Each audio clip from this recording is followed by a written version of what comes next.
Hello, hola, and welcome to another edition of the Western Hemisphere Table Talk. Today, I am your host, Abigail Christmas from the Western Hemisphere Regional Team. And with me is Libertad, and she will be able to tell you a little more about the Girl-led Advocacy on Climate Change project. Libertad, go ahead. Hello, everyone. I'm project manager for the Girl-led Action on Climate Change program at WAX. I'm really happy to be here, and thank you, Abby, for hosting. It is really an honor to have you on our table talk, where you can share with our region the work that WAGS has been doing to basically show that there is a connection between girl guiding and climate awareness. I know that there has been a lot of work done in terms of sensitizing girl guides and helping them to build on their advocacy skills to raise awareness on climate action and climate change in our region, especially. I'm aware of that. So you could maybe tell us a little more of what you've been doing in the Western Hemisphere region and globally, if there are global action projects happening right now or that has happened before. Of course.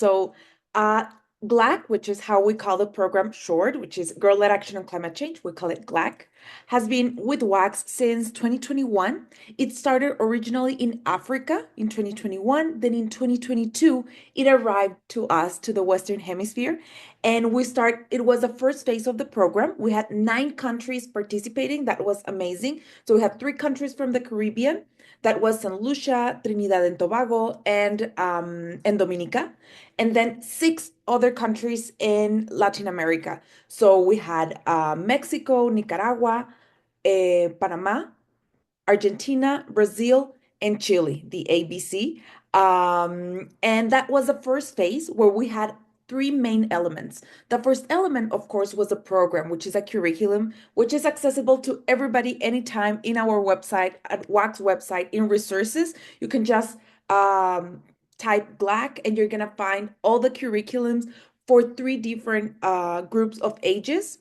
And as well, we have it in English, in Spanish, and in Portuguese for our region. Of course, for other regions, we have it in other languages as well. But for us, it's mainly these 3 languages. And that is the first main element of the program. The second element is the advocacy part.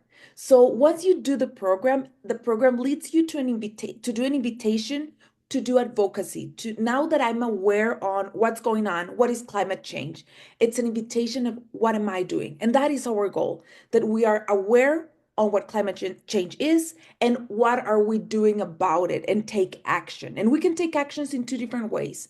So that's advocacy, and that's as well community actions. So I'm going to start with the second element that I mentioned, which is advocacy. And I want to share just a quick story with Argentina, for example. They did an advocacy campaign. It was This advocacy campaign was led by a young woman. She was at the time 17 years old. Now she's 18, but she was 17 years old, and she did this campaign on advocating and demanding bike lanes in her part of the city, because there were no bike lanes, and she used to move around the city in bike. So she, at the end of her campaign, she managed to get a meeting with the mayor of her city. I think that's the super goal, and that is how we can learn about the actions we can take to actually make a change in our daily lives. So we talk about the first element, that was a curriculum. The second was advocacy, and the third element is community actions. So during the first phase, we would give small amount of micro grants, that's how we call it, to all the 9 countries that I mentioned that participated on the program, and they would be able to develop any type of project they were willing to with their community. So I can share a couple of examples as well. In Chile, for example, they did this eco fair where they had different models. Each model will teach you something different. One model can teach you about composting, the other one about recycling, and they would do upcycling projects. The other one would teach you about how to separate trash.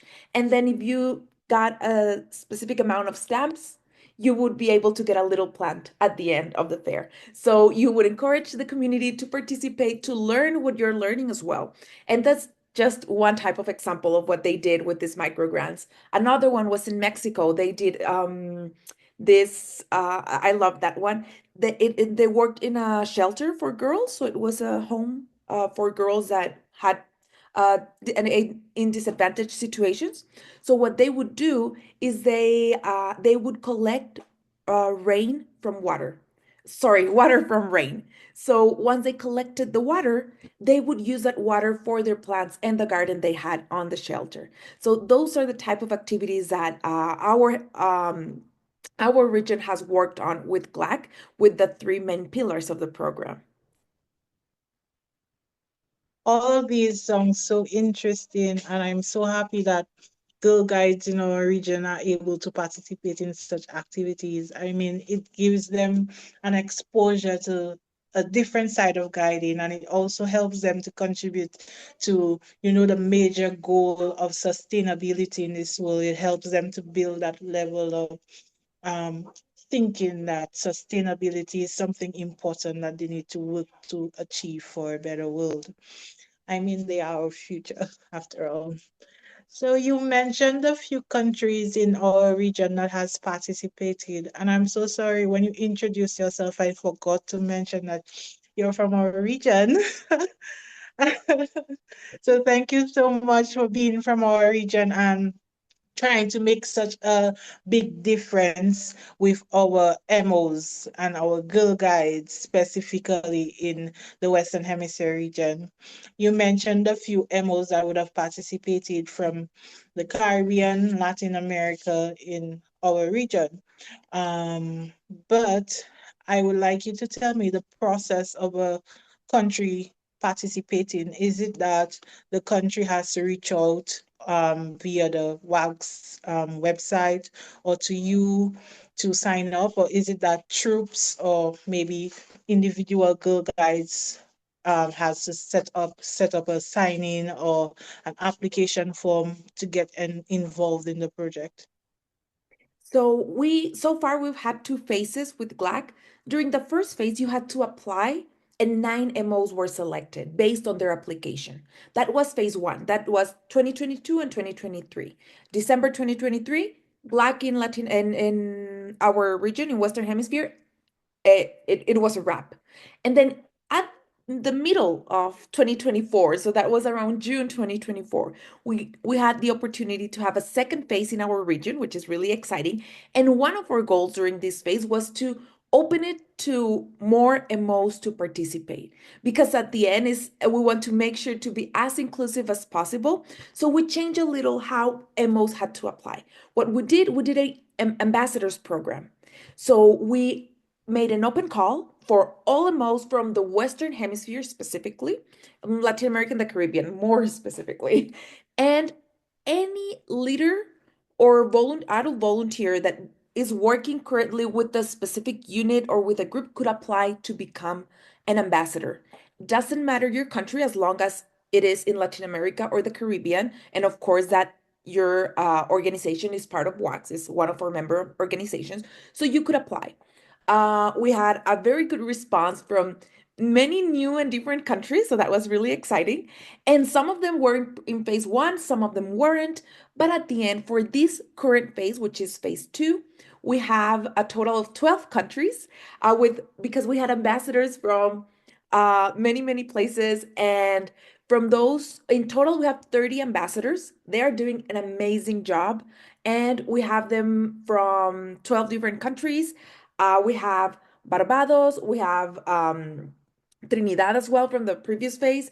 We have Mexico again, but then other countries joined, such as Costa Rica, Paraguay, Bolivia, Colombia. So it is really encouraging to see that more people, more Girl Guides are raising their hands that are interested in participating in GLAC.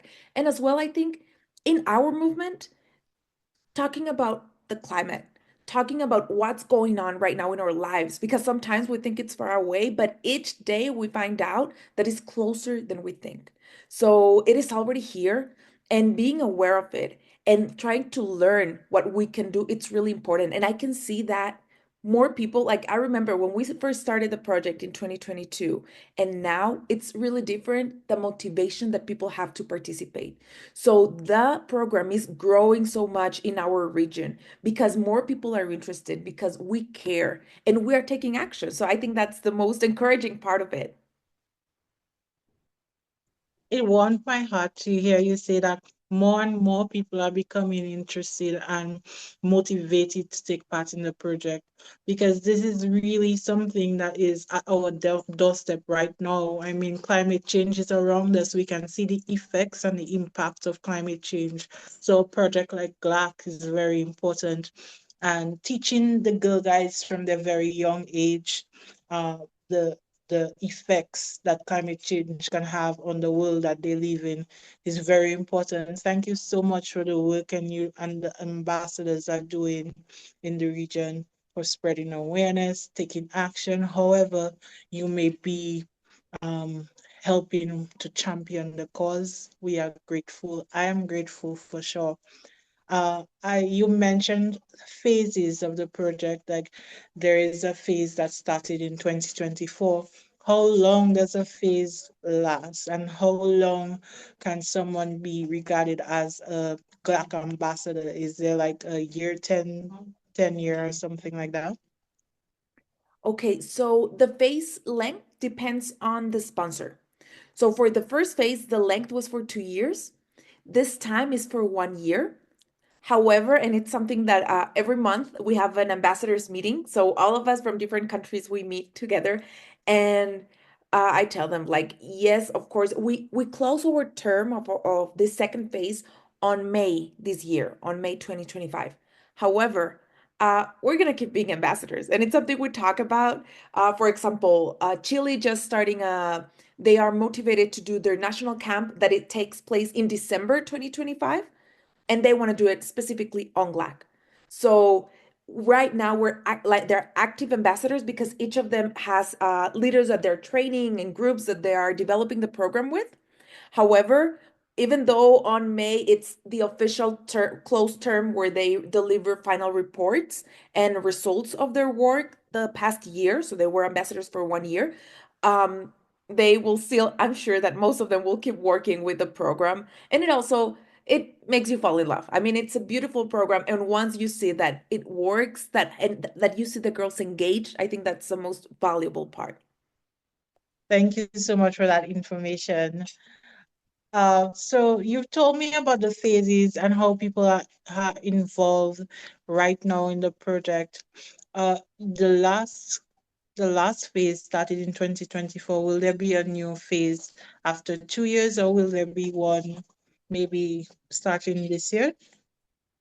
We don't have that information yet because, again, that depends on sponsorship. However, I do would like to share that since WAX start having the GLAD program, we have been participating on COP, which is Conference of the Parties, is the United Nations Climate Change Conference. It takes place every year. So in the past, we've had opportunities to have representation from our hemisphere in this conference. So in 2022, we had three young women from three different countries from our region participating, representing WAX as part of WAX delegation. They were there to meet with decision makers, to raise their voice, to share our key demands as the biggest volunteer movement for girls and young women in the world. So it was an amazing opportunity for them. That happened in 2022. And then this year, this conference happens every year, but the conference has different cities that goes on. So what the United Nations does is that they take turns, and each year it has to be a different region. So this year's conference is for our region, and it's gonna take place in Belém, in Brazil. And hopefully, and I'm crossing my fingers here, we want to have representation there from girls from our region that become part of WAX delegation. So hopefully, if everything goes well with sponsorship and donors, we would be able to take at least one girl from our region to represent WAX. And you're gonna hear about the call very soon if that happens. That event takes place each November. So it'll take place in November 2025 in Belém, Brazil. Thank you so much, Libertad, for that information. My fingers are crossed as well, and I'm hoping that one girl, at least one girl, would be able to go to raise her voice and champion the cause. Thank you so much for joining us on the program today, by the way. It was very good to have you come to share this information, and I believe that all of what you've said is very helpful for our region. And I hope that MOs and girl guides, young women in our movement are inspired to take action on climate change because of the girl led advocacy program. Thank you so much for the invitation, Abby. And as well, I just want to motivate and encourage more young women to become part of it. You can always, like, you can reach me out. So my email is libertad.bernal@wax.org. And I can have a meeting with you. I can share with you the program. And we just want to make sure that the biggest number of girls and young women guides in Latin America and the Caribbean know about climate change and know how to take action and what to do to share that information with people around us. So I want to invite you. And as well, we also have other opportunities coming.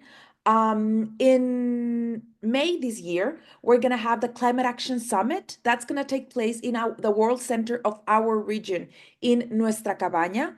We're going to have invitations directed to the ambassadors, and the ambassadors will be promoting this opportunity in their MOs.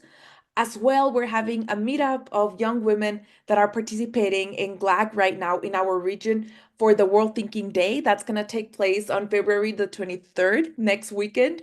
So we really encourage you to raise your hand. If you're interested in GLAC, please send me an email and I'll be super happy to talk to you and get more people involved. That's amazing news. Thank you so much. And please reach out to Libertad if you're interested or if you feel a tiny bit motivated to know more about the program. The program is rather very recent, but it has made a big impact so far. And I know that it will continue making strides as it continues to grow in our MOs. Thank you for your work and thank you to the team. Thank you to the ambassadors as well and the MOs who see that there is a need for the girls to learn about climate change, climate action, and raise awareness on the cause. This has been the Western Hemisphere Table Talk. Thank you for listening.